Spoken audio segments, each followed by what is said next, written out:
आजकल हर कोई सफलता के पीछे भाग रहा है। अच्छी नौकरी, पैसा, बड़ा घर। पर एक सवाल मन में आता है, क्या ये सब हासिल करके सच्ची खुशी, सच्ची संतुष्टि मिलती है या असली सफलता का मतलब कुछ और ही है?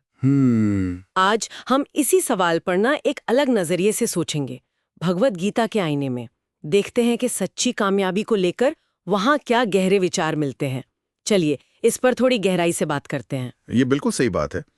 अक्सर देखा जाता है कि बाहरी सफलता मतलब चाहे वो पैसा हो, पद हो या शोहरत, उसे हासिल करने के बाद भी कई लोग अंदर से एक खालीपन या अजीब सा तनाव महसूस करते हैं। हाँ बिल्कुल। गीता हमें एक अलग दिशा दिखाती है कि शायद असली सफलता बाहर की दुनिया में नहीं, बल्कि हमारे अपने अंदर के संतुलन और समझ में छिपी है। हाँ, जैसे सोचिए ना, कोई परीक्षा में टॉप करता है, कोई रातों रात करोड़पति बन जाता है, किसी की बड़ी धूमधाम से शादी होती है। ये सब बाहरी तौर पर तो सफलता दिखती है, पर ये खुशी कितनी टिकाऊ होती है? सही बात है। अक्सर अगली चुनौती या असफलता आते ही ये खुशी गायब हो जाती है और दुख या चिंता वापस आ जाती है। बिल्कुल। यहीं गीता का नजरिया ना पारंपरिक सोच से अलग हो जाता है। गीता सफलता को सिर्फ बाहरी उपलब्धियों का नतीजा नहीं मानती, बल्कि इसे जीवन जीने के एक तरीके, एक आंतरिक अवस्था के रूप में देखती है। इसमें 4 मुख्य सिद्धांत हैं जो इस सोच की नींव रखते हैं। अच्छा। सबसे पहली और शायद सबसे प्रसिद्ध सीख है कर्म योग या निष्काम कर्म। गीता का वो श्लोक है ना, कर्मण्येवाधिकारस्ते मा फलेषु कदाचन। जी। इसका मतलब है कि हमारा अधिकार कर्म करने पर है, उसके फल पर नहीं। अपना पूरा जोर लगाओ, पर परिणाम क्या होगा इसकी चिंता से मुक्त रहो। क्या सच में ये आज की दुनिया में संभव है?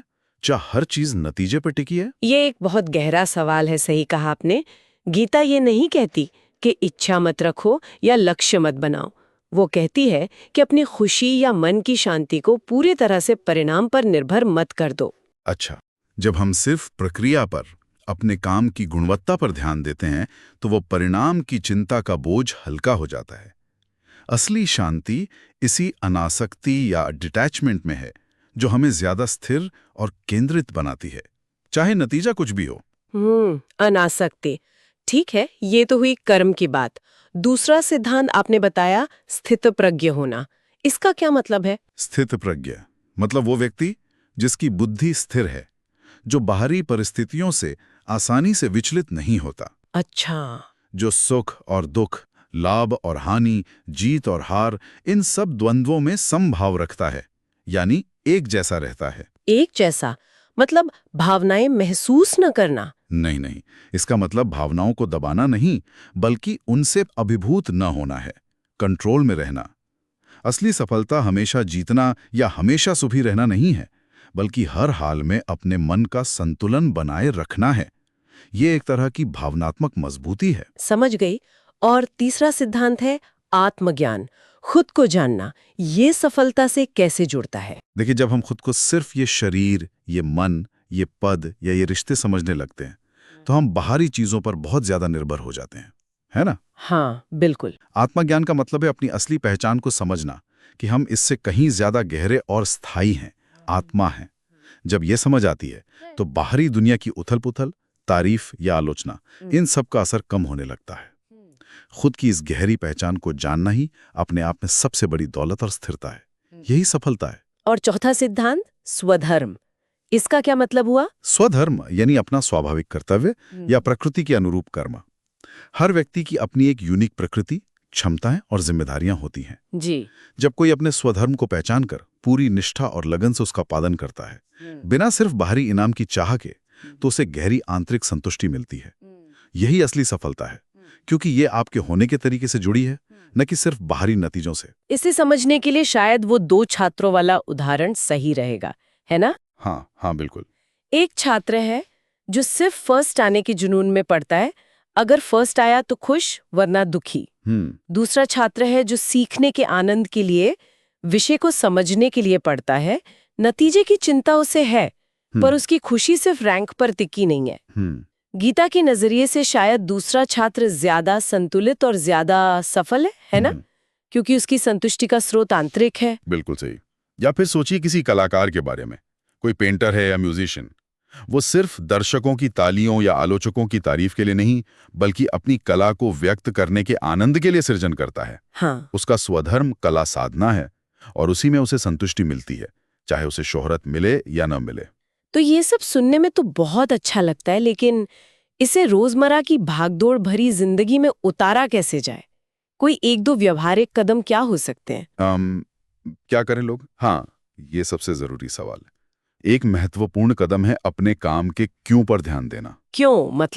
मतलब क्या हम सिर्फ बाहरी इनाम, पैसा, तारीफ के लिए काम कर रहे हैं, या उसमें कोई आंतरिक मूल्य भी है, जैसे कुछ सीखना, किसी की मदद करना, समाज में योगदान देना। अच्छा, अपने काम का मकसद समझना। जी। दूसरा, रोज थोड़ा समय आत्मचिंतन के लिए निकालना, ये देखने के लिए कि हम बाहरी घटनाओं पर कैसी प्रतिक्रिया दे रहे हैं, क्या हम सुख दुख में संतुलन रख पा रहे हैं। और सबसे अहम, अभ्यास, प्रैक्टिस। ये एक दिन में नहीं होता, धीरे धीरे प्रयास करने से ही परिणामों से वो अनासक्ति और समभाव विकसित होता है। तो कुल मिलाकर भगवद गीता सफलता को एक मंजिल की तरह नहीं, बल्कि एक यात्रा की तरह देखती है। सही है? बिल्कुल, एक प्रोसेस। असली सफलता बाहरी चीजें इकट्ठा करने में नहीं, बल्कि सही नीयत से अपना कर्म करने, हर परिस्थिति में मानसिक संतुलन बनाए रखने और अपनी असली पहचान को जानने में है। और इसी से जीवन में सच्ची शांति और टिकाऊ आनंद मिल सकता है। जी हाँ। तो आज की चर्चा के मुख्य बिंदु यही रहे, कर्म पर ध्यान केंद्रित करें, फल की अत्यधिक चिंता से बचें, जीवन के उतार चढ़ाव में संभाव रखने का प्रयास करें, जी, अपनी गहरी पहचान को समझें और अपने स्वाभाविक कर्तव्य यानी स्वधर्म का निष्ठा से पालन करें। बिल्कुल। और अंत में सभी के लिए सोचने के लिए एक सवाल छोड़ना चाहूंगा। हाँ, जरूर। अगर सफलता का पैमाना सिर्फ बाहरी परिणाम जैसे पैसा या पद नहीं है, तो फिर कोई व्यक्ति अपने आंतरिक विकास, अपनी मानसिक शांति और संतुलन को रोजमर्रा की जिंदगी में कैसे माप सकता है? कैसे पता चले कि हम सही दिशा में हैं? इस पर विचार करना दिलचस्प हो सकता है।